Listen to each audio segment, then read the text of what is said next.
green beans are one of the most popular summer garden vegetables. They're easy to grow if you know what the green bean plants like.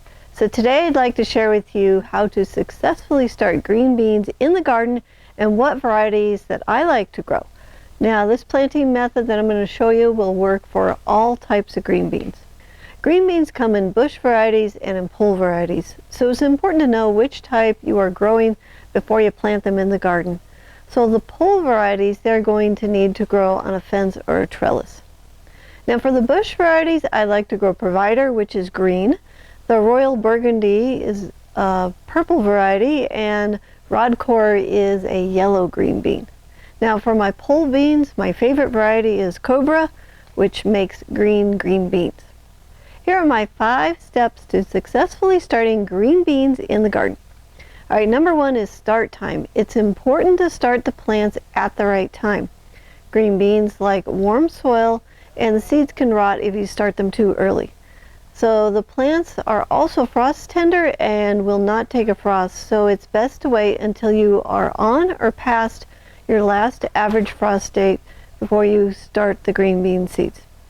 Now the starting time will vary depending on your growing zone, so look up your last average frost date for your growing zone and then take a look at the 10-day forecast, and if there is no predicted frost, then it's time to start the green bean seeds. All right, number 2, planting the seeds. Bean plants do not like to be transplanted, so you will want to plant them in the garden or the pot where you're going to grow them on to maturity. So plant the seeds a 1/2 inch deep and about 3 inches apart in rows that are about 12 inches apart. Now, if you're growing pole beans, you will need to provide a trellis or a fence or a pole for them to grow up on, and this will be needed within about 3 weeks after the seeds come up. All right, number 3 is frost protection. So if a frost is predicted to come through after the plants are up, use a frost protection system to protect your plants and keep them alive.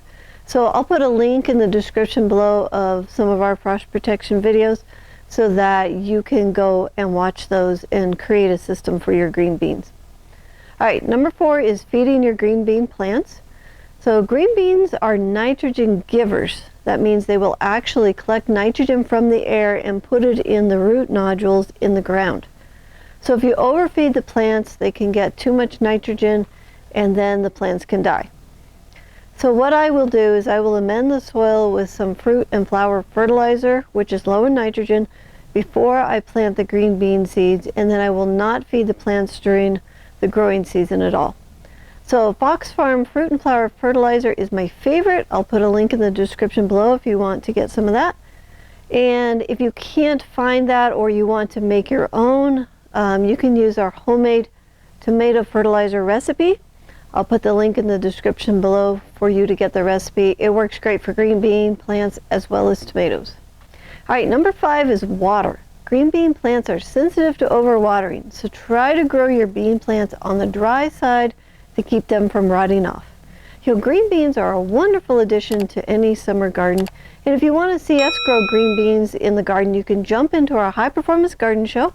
There's over 300 episodes for you to learn from, and it's free and it's online, and you can find it at thelivingfarm.org/high-performance-garden-show or click the link below.